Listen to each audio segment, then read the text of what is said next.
make the same bet as the UConn women's head coach, Gino Auriemma. I'm going to go to the ATM, and I'm going to sell my house, and I'm going to put all my money on the boys' team. Welcome back to TheChowTimePod. It's your host, Red. I got a video today from Too Lazy to Hoop. WNBA champions can't even beat high school boys. Or they're not even willing to try for $1 million. Please subscribe down below. I really appreciate that. Let's get that chow. It's chow time. I've said this for a long time. It is 100% true. A good state championship caliber high school boys team would smoke the best team in the WNBA. I mean, you're not wrong. For many sports fans, what Clay Travis said is nowhere near controversial, as it's an opinion based in sporting reality. But what do you know? Chelsea Gray, a WNBA player who plays for this year's WNBA champions, the Las Vegas Aces, well, she had a problem with the statement. I want problems, always! And responded to Travis by calling him a dumbass. Gray's response to Travis undoubtedly brought more problems to the already problem-riddled WNBA, as Travis doubled down in his response to her by offering to put up $1 million in a WNBA versus high school boys basketball showdown. Unsurprisingly, Gray, the Aces, nor the WNBA have responded to Travis's offer. Why would they? They know they're going to lose the money. The publicity would ruin their reputation if they actually did lose, which they will. Seemingly aware of the reality of what would unfold in such a game. Boom, Nonetheless, this has left many sports fans, some that don't even care or watch basketball, very interested and willing to pay to watch this potential face-off. And look, there have been other battle of the sexes in sports before that went, well, as expected, such as a professional men's soccer team from the UK recently destroying a US women's team 12-0. Jarvis, there it is. Game over. 12-0 Wrexham. And we're not saying this because we hate women or we think women are shittier than us or anything. It's just fact. Physicality, anything that has to do with physical, a lot of endurance, is men. Yes, women are slightly more endurance when it comes to long distance running, blah, blah, blah. But you don't use that in most sports. Most sports is explosive strength and explosive speed. So, and men are just better at those things. Defeats the U.S. women.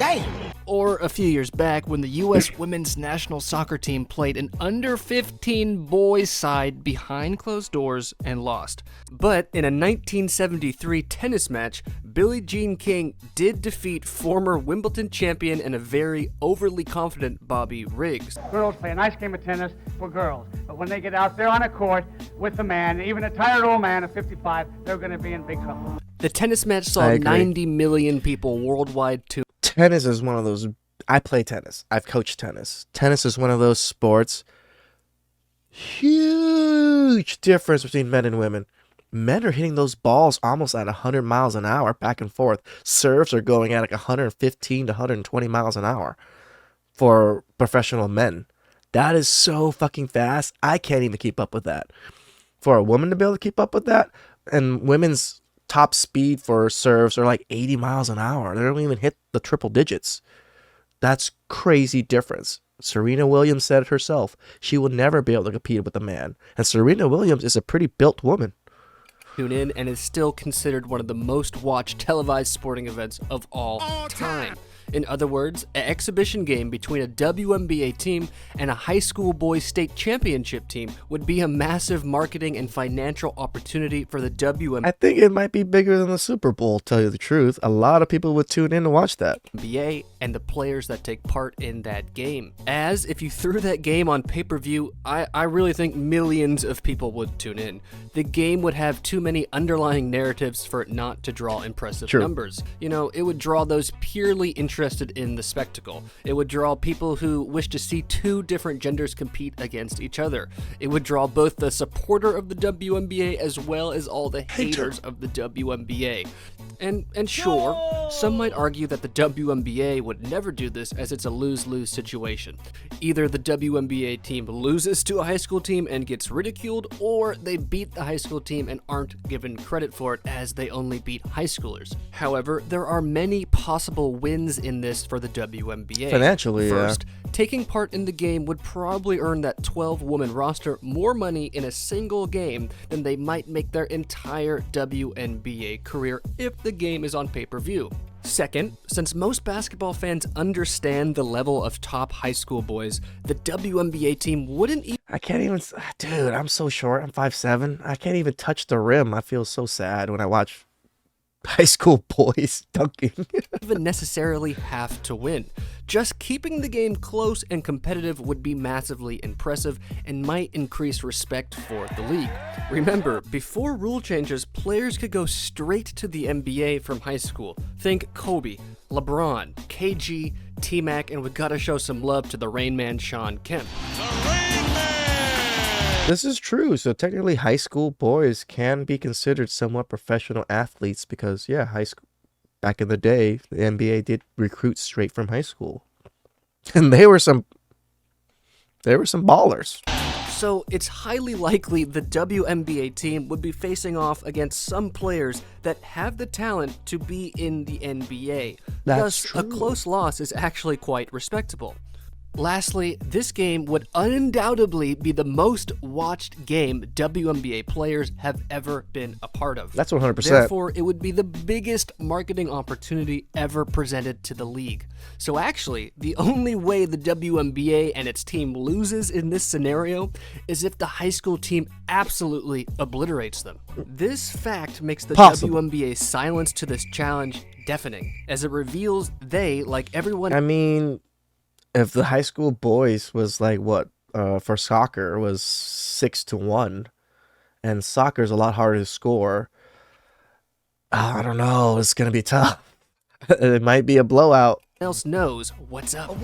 And that's that they would absolutely get destroyed. Again, this is not meant to be disrespectful, it is just a fact. Let's add some context to this debate by taking a look at the Mount Verde High School boys team. This is a school, by the way, that boasts alumni such as Joel Embiid, Ben Simmons, and D'Angelo Russell, just to name a few. Their current roster consists of center Derek Queen, the number 12 prospect in his class, coming in at 6'10", 240 pounds. At Jesus, 6'10", 240. This is a lean, tall motherfucker. power forward, Asa Newell, the number 13 prospect in his class, coming in at 6'9", 205 pounds. At small forward, we have Cooper Flagg, the number 1 prospect in his class, at 6'8", basically 200 pounds. Shooting guard, Liam McNeely, the number 15 prospect. Fuck the women. You even put them against regular fucking boys or regular men. They're gonna dominate. Holy shit, these are top tier high school boys. In his class, 6'7", almost 200 pounds. Then at point guard, we have the little Rob Wright. I can't believe these guys are all 6 foot, because watching the footage, they don't look that tall. But they're all 6'7", 6'10", and shit. Like, fuck me. Only the number 30 prospect in his class, coming in at 6 foot, basically 170 pounds. Come on! If anyone thinks a WNBA team is winning against that high school boys team, in the words of a wise basketball oracle, they are Delusional. And if someone wants to make the argument that Mount Verde isn't a state champion as they only compete on a national level and therefore wouldn't qualify to be a team in this situation, okay, sure, but that's basically a cop-out and is admitting that some high school teams would indeed beat WNBA teams. This is which true. is ultimately the point Travis and others are making. And to stress again, that's fine, as males and females are different with different athletic capabilities, which is often reflected in other sports where adjustments are made because of this fact. Let's think of volleyball. But I digress. Let's go ahead and look at another potential matchup for a WNBA squad. A Florida State champion from this past year, the Christopher Columbus basketball team. They boast a starting five of Cam Boozer, the second-ranked prospect in his class who comes in at 6'9", 225 pounds. Then Malik Abduhali, who is 6'8", and has committed to play D1 at Princeton. Next up, we got Caden Boozer, who is the 16th These guys are fucking monsters. prospect in his class who comes in at 6'5". To finish off the lineup, we got Angelo Miranda, who's coming in at 6'4", and Benny Fragella, who's coming in at 6'3". And a little fun fact, the Boozers on this team are the sons of former NBA player Carlos Boozer. But anyway, if we really examine the matchup between the Las Vegas Aces and this Columbus squad, we'll see the boys would always have the majority of the tallest players on the court, while always having the faster, stronger, higher jumping players in a sport where those attributes intersect and often matter in success. You know, I mean, look at how much they're dunking. Remember, the NBA, the WNBA itself only has like, what, 20, 30 something dunks in total. These guys dunk like, what, 30, 40 times a game. Holy shit. Real talk. Anyone who thinks an undersized, less athletic WNBA team is beating that boy squad is probably on crack. But ultimately, for the majority of sports fans who would die to see this matchup, there's almost no I'm not a sports fan, but I'm actually willing to watch this. I think, I don't know, it's like, I guess I'm a little bit like an asshole where I like seeing women get put in their place when they try to, get out of place, out of pocket in a sense. chance we'll ever witness a WNBA team take on a high school boys state champion. Nonetheless, I stand firm in the opinions that it would bring in loads of money for the WNBA if done via pay-per-view, that it would be the biggest marketing opportunity the league has ever had, and that it could actually increase respect for the league if they were able to hold their own.